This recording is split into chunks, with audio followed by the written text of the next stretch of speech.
Bonjour, bienvenue à cette nouvelle vidéo crypto, Bitcoin et évidemment le grand phénomène de cette semaine, c'est évidemment le Bito. Attention à une lettre près, ça pouvait être un petit peu pour les francophones à tendance porteuse. Donc au niveau de ce tracker, c'est essentiellement donc sur le futur Bitcoin. Donc l'idée, voilà, c'est que bien entendu, donc, pour un point de vue analyse graphique, il va falloir attendre plusieurs chandeliers pour pouvoir voir un petit peu quelque chose de mieux. Donc pour l'instant je le laisse, mais je l'ai rajouté donc sur la liste, à savoir que il y a d'autres trackers évidemment, vous avez le Grayscale Bitcoin, hein, vous aviez le Grayscale Ethereum aussi qui sont des trackers. Alors c'est pas vraiment des trackers, c'est plus des certificats. euh, qui existe déjà depuis de nombreuses années, mais qui avait voilà, des frais qui étaient à hauteur de 2%. Donc là, certainement qu'avec le Bito, c'est l'avantage. On rentre dans, quelque part, la consolidation du marché, c'est ce qui va permettre de tirer un petit peu les prix vers le bas, et tout ce qui est Coinbase et compagnie, etc. Évidemment, aussi, certainement, petit à petit, on va tirer les commissions vers le bas, ce qui est évidemment pour le mieux.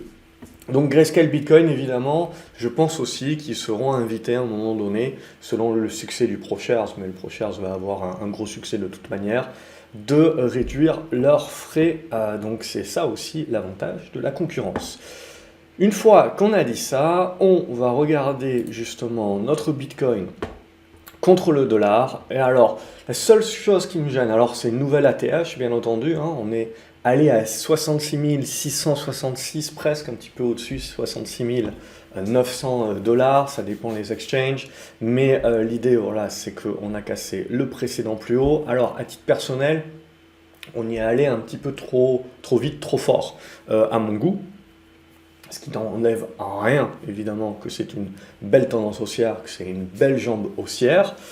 On va certainement la consolider, pourquoi pas revenir, on va dire, sur cette zone des 58 000 dollars, qui est une zone de soutien.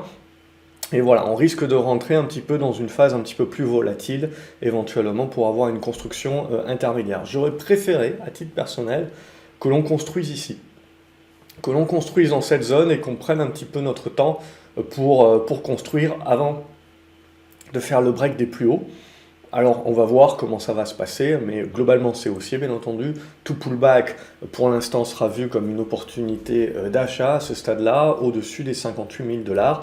Et même si on doit être un petit peu profond vers la zone des 55 000, on ne remet pas en cause, je dirais dorénavant, il faut s'attendre à ce que ça reste volatile bien entendu, mais dorénavant au-dessus des 52-55 000 dollars, on ne remet pas en cause le mouvement haussier actuel, ça sera juste à considérer comme un retracement au prorata de la hausse que nous avons connue, puisque nous avons fait quasiment 50%, même plus, en ligne droite. Donc voilà, pour moi, maintenant, c'est en mode attente de voir les prochains chandeliers pour voir un petit peu éventuellement la construction. Mais sinon, c'est tout propre. On va regarder les autres cryptos du coup. On en avait parlé déjà ces précédentes semaines. Ce qui était très intéressant, c'est qu'on avait en gros le Bitcoin et Ethereum qui étaient en tête de pont.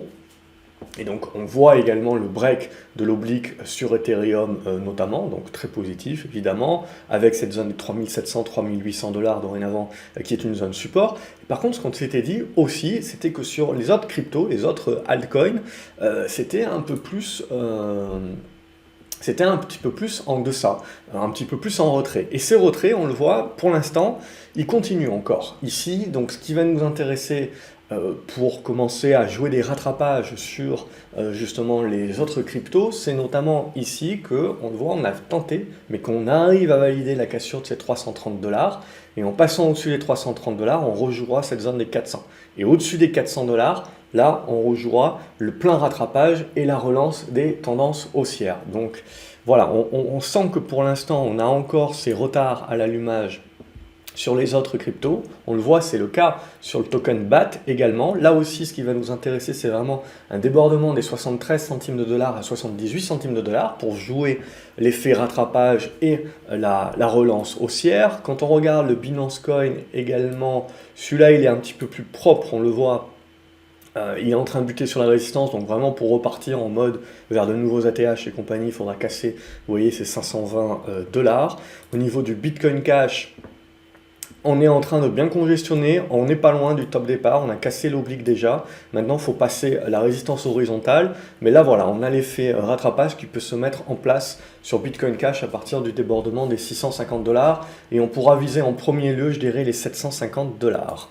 Au niveau de Cardano, ça reste propre aussi, mais on voit en retrait. Donc, on voit le marché, c'est vraiment focalisé sur Bitcoin et Ethereum essentiellement. Et là, ce que l'on a maintenant, on le voit, c'est qu'on est en train de buter sur Cardano, sur cette oblique descendante, qu'il faudra casser par le haut pour jouer la relance et le retournement à la hausse. Au niveau de Cosmos, c'est la même idée que sur Cardano, on est en train de construire doucement et il nous faudra, pour se libérer et relancer la dynamique, on voit casser cette oblique. Au niveau du Dash, qui était également en retrait, ça sera comme le Bitcoin Cash, on voit il faudra dépasser cette zone des 210 dollars pour lâcher les chevaux. Au niveau du Dogecoin, là c'est la même chose, on va se retrouver à peu près dans les mêmes configurations de congestion. On voit donc du retard à l'allumage sur la majorité des cryptos. Si on veut jouer le rattrapage sur tous ces alt et compagnie, on le voit, débordement ici sur le Dogecoin des 27-28 centimes de dollars, ça devrait pouvoir faire l'affaire. Au niveau de EOS, ça sera cette zone des 5,20$, 5,30$ qui permettra de relancer le schmilblick. Au niveau d'Ethereum classique, même idée, on voit, tout le monde se ressemble ici et on est venu tester ce niveau des 60$, donc il faudra les casser pour pouvoir confirmer le retournement.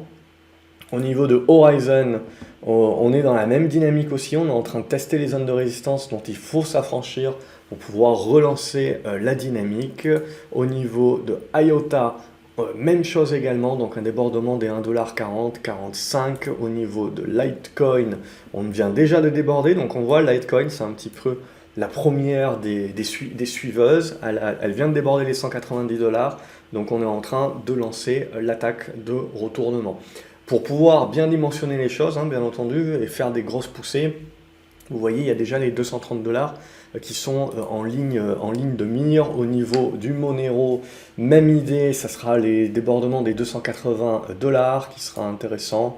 Au niveau de Neo, on a deux niveaux pour moi, ça va être d'abord cette résistance oblique aux alentours des 48$ et ensuite la confirmation au-dessus des 55$. Et là, on pourra jouer le retournement ensuite au-dessus des 60$. Nano, on est en train de construire à l'intérieur de ce triangle symétrique. On a une bonne congestion qui est en train de se mettre en place, donc celle-ci, elle semble plutôt mûre pour pouvoir partir. Confirmation sur débordement des 6,40$, 7$ et des brouettes. Et là, on jouera sur dépassement de ces niveaux-là le rattrapage retournement. OmiceGo, elle fait partie avec Bitcoin et Ethereum de celles qui étaient déjà propres, donc ça reste positif. On voit dépasser les 16$ pour pouvoir relancer un petit peu. Au niveau de Polkadot, là aussi elle faisait partie déjà de ces précédentes semaines des fortes et on voit, on a cassé donc la résistance et on continue le mouvement vers des nouveaux ATH. Au niveau de Qtum, on est venu buter sur la résistance oblique, on le voit qu'il faudra dépasser donc pour valider le signal de retournement et de relance. Au niveau d'XRP, il faudra que je range ma chambre un jour et que surtout je sauvegarde. Si on enlève un petit peu, pour y voir un petit peu plus clair, mais l'idée est la même. On le voit, débordement des 1,20$ si vous voulez jouer la poussée de XRP derrière. On a également du Stellar, donc là aussi on est en train de se remettre dans des bonnes dispositions pour jouer la relance au-dessus des 40-42 centimes de dollars. Au niveau de Tezos également, ça reste propre, mais on voit il faudra redéborder les 7,30$. Au niveau de Tronix, on est en train de se remettre sur la zone de résistance, vous voyez, qu'on avait donné déjà la semaine dernière. Donc si on arrive à la déborder, il restera ce morceau-là à 12 centimes de dollars et derrière, on jouera le retournement. Et au niveau de Waves, toujours cette oblique descendante aux alentours des 32$, 34$ à franchir. Et là, vous repartez en mode ATH. Et au niveau de Zcash, là aussi, elle a déjà cassé la précédente résistance. On est en train de revenir sur le deuxième morceau de la résistance. Plutôt le construire comme ceci. Et donc, c'est en cassant ce niveau-là qu'on aurait là aussi l'effet rattrapage, l'effet retournement. Alors l'effet rattrapage, il y est déjà en fait, globalement on voit, vous avez déjà ces premières poussées, mais c'est qu'on n'a pas encore cassé des niveaux vraiment pivots qui permettraient de valider les retournements de manière beaucoup plus durable. Donc c'est ça qui va être très intéressant dans les séances à venir, c'est que Bitcoin et Ethereum quand même si ça consolide, fasse des consolidations plutôt saines, ce qui permettra en fait de migrer un certain nombre de fonds qui vont aller chercher des rattrapages et des retournements sur le reste du marché et le reste des crypto-monnaies, et donc sur celles qu'on a pu voir. On va regarder quelques actions qui sont de près ou de loin liées à la blockchain et aux cryptos. On a Argo Blockchain. Pour moi, le gros morceau, pareil, pour jouer le retournement, c'est toujours pareil, c'est 170 pence, c'est coté en Angleterre. Atari, je vous l'avais dit déjà ces précédentes semaines, pas grand chose à dire là-dessus, donc je laisse tomber pour l'instant. Bit Digital, vous le voyez, c'est toujours cette zone des 13 $ à franchir, et là on aurait un beau signal. Au niveau de Bit Mining, même chose, pour l'instant on n'arrive pas à valider les signaux, donc c'est ce débordement des 10,50 $ qui serait intéressant. Bitcoin Group, ça c'est coté en Allemagne, on avait parlé des 45 € pendant très longtemps, on a fini par les franchir, on fait éventuellement un pullback là-dessus, et donc derrière l'idée c'est de jouer la relance. Donc là on a un bon niveau éventuellement de rentrée ou d'accumulation de positions. Au niveau de Bitfarms, on est en train de travailler également une résistance oblique, donc il faudra s'en affranchir pour continuer le mouvement acheteur. Au niveau de Coinbase, on avait dépassé la semaine précédente les 250-260 $, on avait également cassé cette oblique ici, donc là on a un beau signal.